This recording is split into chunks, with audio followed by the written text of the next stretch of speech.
Hello, shoutout mga kaoma. Ayun, magandang araw sa ating lahat. So, ayun na nga guys, kung nakita nyo, ayan si Jerome. Siya yung naging guest natin for how many last 2 months ago ata, naging guest natin. Siya nagbigay ng tayo ng paampaw sa kanya.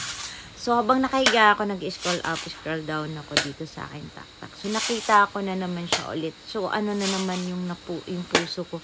Yung nararamdaman ko na naman, nakakaramdam na naman ako ng kakaiba. So, talagang naawa ako kasi siya yung person with dreams.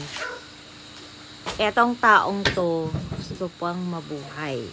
Kahit ganyan na yung kalagayan niya, sumisikap para mabuhay. So, ano nga ba ang gagawin ni Uma at ni Apa at ang buong OPLS sa kanya?